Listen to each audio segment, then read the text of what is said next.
बिस्मिल्लाहिर्रहमानिर्रहीम।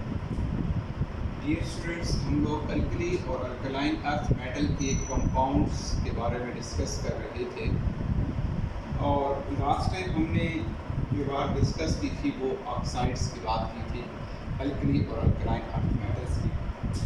आज बच्चों हम हाइड्रो ऑक्साइड्स की बात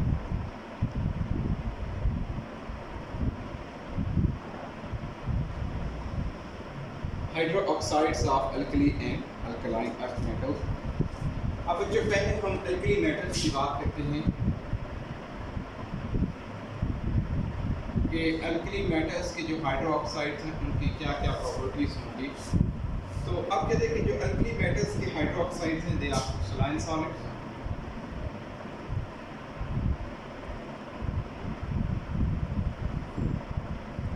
नेक्स्ट हम बच्चों जो बात करते हैं वो कहते हैं कि they are soluble in water except lithium hydroxide, which is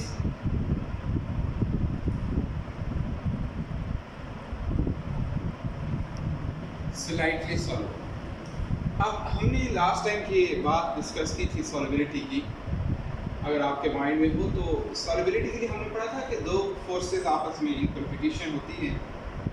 एक आपके पास हाइड्रेशन एनर्जी होती है और दूसरी लैटिस एनर्जी होती है।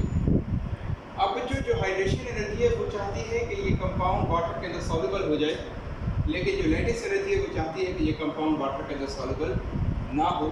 तो इट मीन्स कि जो लिथियम हाइड्रो ऑक्साइड है इसकी जो लैटिस एनर्जी है वो स्ट्रॉन्ग है as compare to its hydration energy. इस वजह से लिथियम हाइड्रोक्साइड वाटर के अंदर इनसॉल्युबल होता है। अब इसकी हाइड्रेशन लैटिस एनर्जी की ज़्यादा होने की रीज़न ये है कि लिथियम जो है ये भी हाई चार्ज डेंसिटी वाला है और हाइड्रोक्साइड इसकी भी चार्ज डेंसिटी कंपैरेटिवली हाई है। अब क्योंकि लिथियम अब जब टॉप टू बॉटम हम मूव करते हैं तो अल्कली मेटल का साइज जो है वो क्या करता जाएगा, इंक्रीज़ करता जाएगा ना बच्चों। तो जब साइज इंक्रीज़ करता जाएगा यानी लिथियम के बाद आपके पास सोडियम आ गया, सोडियम के बाद आपके पास पोटाशियम आ गया, लिथियम सोडियम पोटाशियम।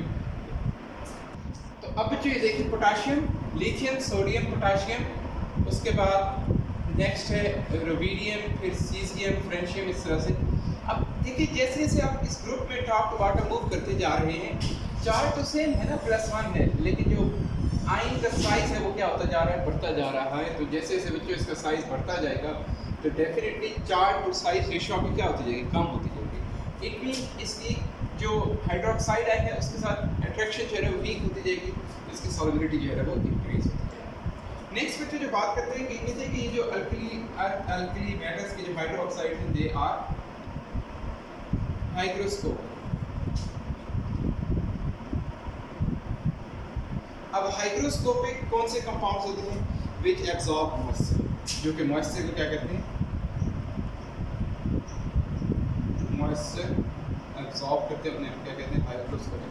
जैसे आजकल बच्चों ये नमी वाला मौसम है तो इसमें आप देखते होंगे कि जो घर में हमारे पास साथ या इस तरह की चीज़ें पड़ी होती हैं वो उनमें नमी आ जाती है। तो इट मीन्स वो मॉइस्चर को क्या किया उन्होंने एब्जॉर्ब कर लिया। इसी तरह से ये जो कंपाउंड्स हैं ये कंपाउंड भी मॉइस्चर को क्या करते हैं, एब्जॉर्ब कर लेते हैं। इस वजह से को हाइग्रोस्कोपिक कंपाउंड्स कहते हैं और they are bases, they are strong basis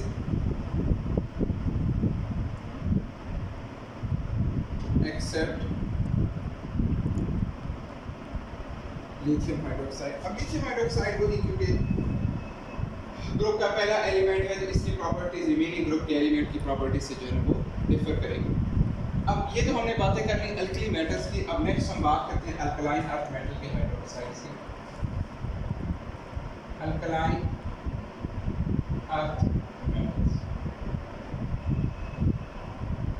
अब बच्चों जो अल्कलाइन अर्थ मेटल्स हैं इनकी सॉल्युबिलिटी जो है ना वो इंक्रीज करती है down the group. Solubility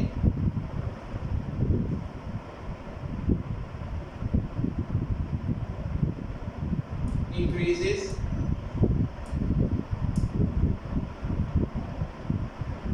down the group। अब अल्कलाइन अर्थ मेटल में जैसा कि आपके पास बेरिलियम है, बेरिलियम हाइड्रो ऑक्साइड,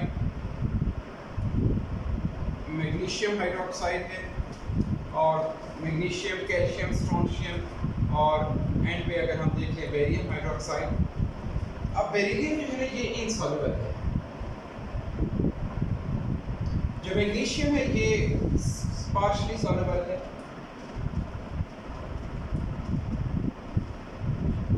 और जो बेरियम हाइड्रोक्साइड है ये सॉल्युबल है complete.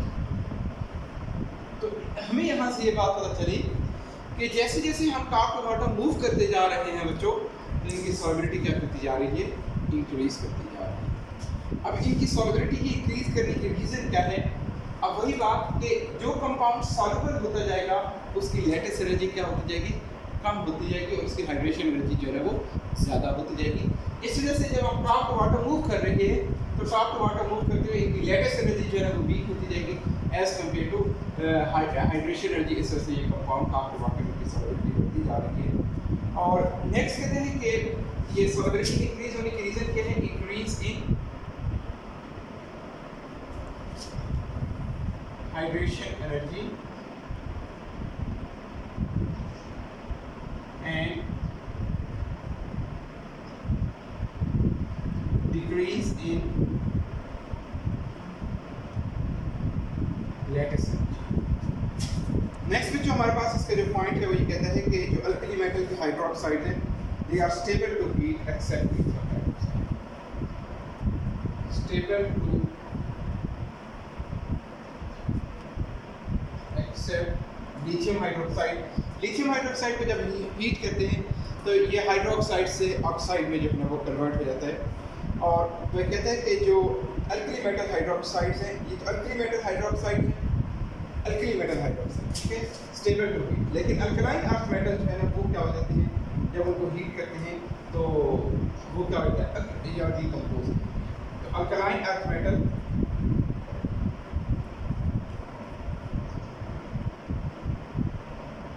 metal hydroxide decomposed upon heat। Alkali की जो है ना उनमें अब अगर आप देखो मैग्नीशियम हाइड्रोक्साइड, इसको जब आप हीट करोगे तो it will be converted into magnesium oxide और प्लस यहाँ पे बच्चों बात करते हैं इसका एक hydroxide calcium hydroxide. Alkaline earth metal में है आपके पास कैल्शियम, और इसका जो हाइड्रोक्साइड है this is known as lime water.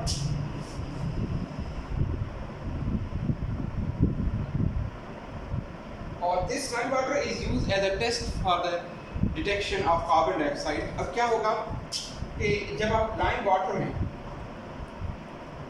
Carbon dioxide को पास करवाएंगे तो इट गिव्स अस CO3 और प्लस क्या बन जाएगा।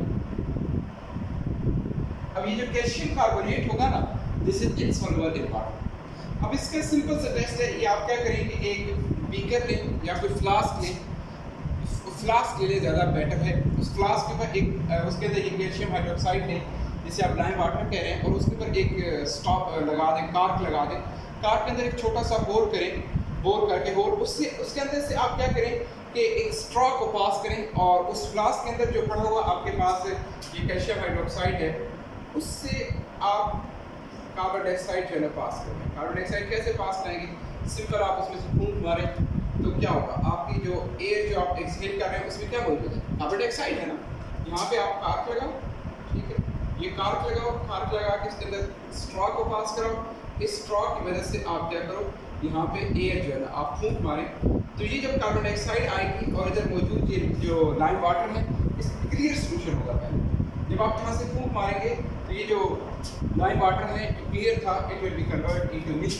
तो ये कैसा हो जाएगा, मिल्की हो जाएगा। अब ये मिल्की होने की वजह क्या है बच्चों, that is due to the formation of calcium carbonate. तो कैल्शियम कार्बोनेट के प्रोड्यूस होने की वजह से ये मिल्की होता है। एक और इसी अल्कलाइन अर्थ मेटल का हाइड्रोक्साइड है मैग्नीशियम हाइड्रोक्साइड।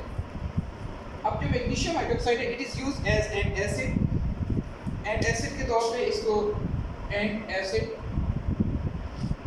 स्टमक की एसिडिटी को कंट्रोल करने के लिए इसको यूज करते हैं। अब अब प्रॉब्लम ये है कि आप जब ज़्यादा प्रोटीन्स वाले फूड इनटेक कर लेते हैं तो आपकी एसिडिटी जो है ना वो बढ़ जाती है। गोश्त वगैरह का ज़्यादा खा लें, एसिडिटी बढ़ जाएगी।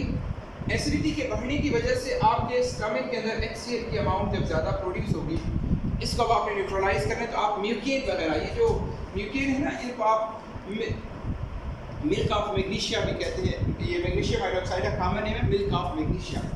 ये जो स्टमक की आपकी मेडिसिन होती है ना, इनको अगर आप देखें तो ये दूध की तरह का कलर नजर आता है, ठीक है।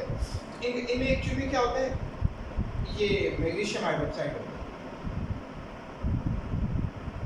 Milk of magnesia. तो ये मिल्क ऑफ मैग्नीशिया जो है ये आपके स्टमक के अंदर जो एसिडिटी प्रोड्यूस होगी है उसके साथ रिएक्ट करके उसको न्यूट्रलाइज करेगा MgCl2 और प्लस वाटर।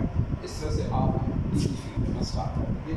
तो ये जो हमारे पास आज का टॉपिक था, that is about the hydroxide of next इंशाल्लाह हम इसका टॉपिक। ओके स्टूडेंट्स, अल्लाह हाफिज़।